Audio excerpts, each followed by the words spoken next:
So for you to introduce what is PPR, everyone, my word is,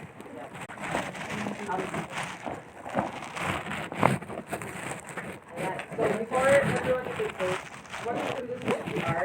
So what PPR is? So in every call center, there's going to be a script, right?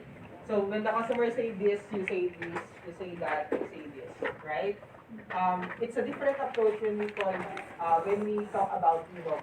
E-mobile is a more average, more impromptu, what we call, in making sure that we are generalizing what we say to our customers. It's like saying, I understand you, without saying, I understand you. Okay?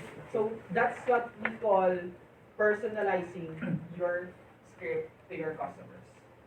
When we say when I say generic, it means every time that you're going to take calls, you can say it every time.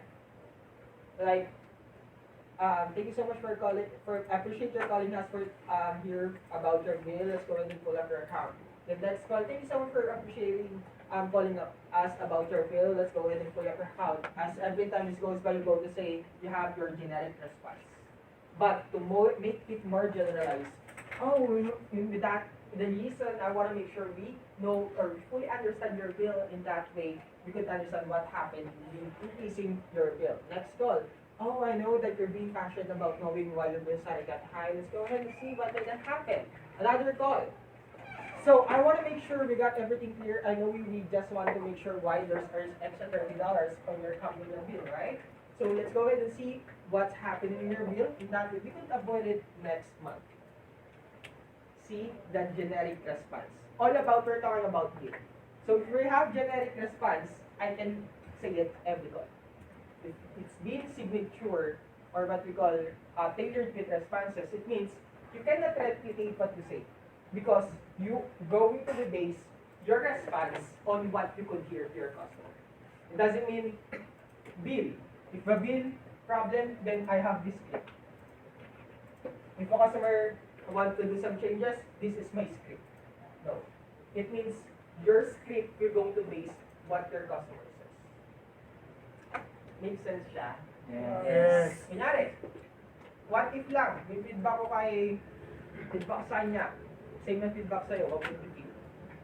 Same pa rin feedback ko sa'yo, what would you feel? Same pa rin yung feedback ko talaga, same na sinasabi ko, what would you feel? Sa inyo. Not sincere, right? So that's the reason it's important to have it generalized. Kaya nga diba, ina-ask ko muna yung questions coming from you and that's the time that we can create our conversation. Make sense? Yes. Yun, kung papakilala kayo, yung question ko pertaining dun sa sinasabi niyo. Hindi yung random lang. Wala lang, kasi wala siyang connected. Gusto lang siya tanungin. Pero, I want it to be generalized or specific para at least you know that I'm being sincere to ask those kind of questions. Na talagang inulit ko, tama ba yung sinabi mo, tama ba? Kasi mamaya, may ginagawa lang ako, okay, so next tayo, gano'n, no. I want to have a follow-up questions in that way you would feel that I always listening. Kasi may intrigue part doon, so parang gusto kong malaman. Diba? So sa inyo lang din galing, kung wala naman siyang most impactful doon sa pagkwentuhan or gano'n, hindi na ako mag-ano. Parang siya, babangka ako. For inuman, babangka ako basta meron ako pinagkwentuhan dyan. So yung iba, tahimik lang. Hindi pa ako kayo magbabalik ng tahimik. So, have it on the most generalized approach. Most especially, yung greetings, super dali, but determining customer's needs. Okay? So, those PPR is only basis on what part of the call that you are at. Okay? It doesn't mean you have to do this to do that. There's a script. So, there's a component. So, you can have from top to bottom. It doesn't mean na ito lang siya. Greetings, baka kasi, alam mo, basahin tas makakonfuse kayo dyan. Kailangan ba sunod-sunod? Tama?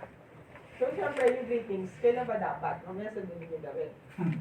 Recap and close. Meron dyan, di ba? Sa recap and close. Yes. Ayan, recap and close. So, maya, sa unahan nyo gawin yan. Right? So, logical way, siyempre, greetings and recap and close should be on the first part, greetings. Last part sa recap and close. And yung lahat na nandyan sa gitna na, you can randomize. So it means, kung nagsisimula pa lang tayo, follow the path. Again, pinagsisimula tayo, follow the path. Parang, ba't ka mag-i-skip ng, ano yan, let's say signature, respond with courtesy and concern before you determine the customer's needs. Ano ba re-respond mo kung di mo na-get si customer? Right? Generic response, I appreciate the time and effort of calling us here about your bill. Let's go ahead and pull up your account. Pero anong problema ni customer? Did you determine first bago ka mag-respond? So, ayun yung importance of that. If you are trying to do something, go back to your basics, which is greetings, determine, respond, fix it, deepen the relationship, self-service option, and recap and close. So, dapat solo siya by heart. Okay? Kanya, hindi siya basa dito para sa siya. Clear tayo done? Okay, so, but let's focus on the three main components, ay yung pinakamahalaga sa akin, which is deepening the relationship and respond with courtesy and concern. Because that's what we call buy-in. Reason, do you know why? Ano yung buy-in? Bakit kailangan yung first three okay yan?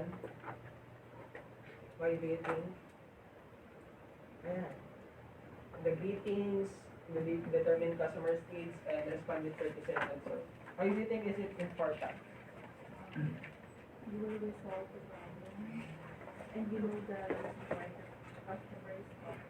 Customers calling. Thank you so much. To Anyone? gain the trust of the customer. To gain the trust of your customers. Anyone? Want to add?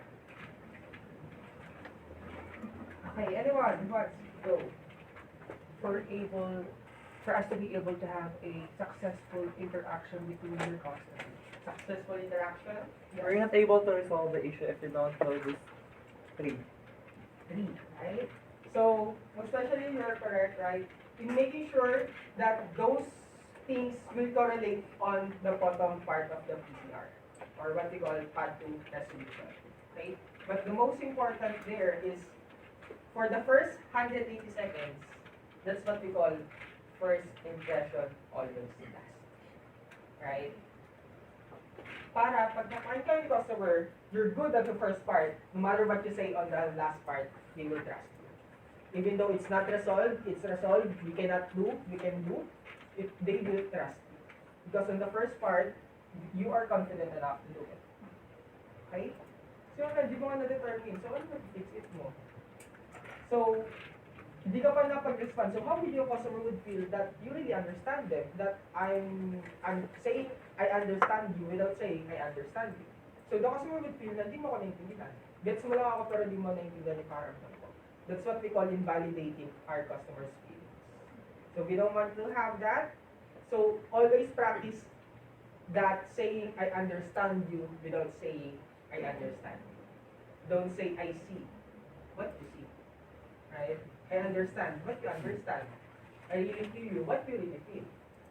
Right? So it's not being specific if there's a question behind your statements. Because I really understand you about you hiding your bill. How do you understand me? That's the customer first question. Right? And then I want to help you with your concern. What concern? Diba? I will definitely look it up in regards to your concern. What concern? I can help you with that. What that? I can help you with this. What this? So the customer would feel that you really don't know because you're saying this, that, regarding your concern, your issue, because you're not saying it specifically.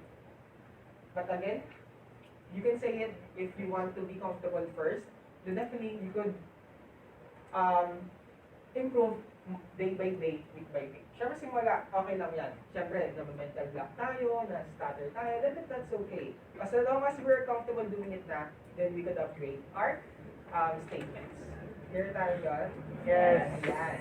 So, check first, review, kung ano may kita, but let's focus on the three components for this week muna. Okay? Thanks. Yan. Hey, Don't draw. thanks, Jake. Okay. Thanks. Okay, so here we determine customer needs. Let me ask someone. We have from IBM, right? Do you have your call flow in IBM? Yes. Do you mind sharing it to the class? How do you do your call flow? Do you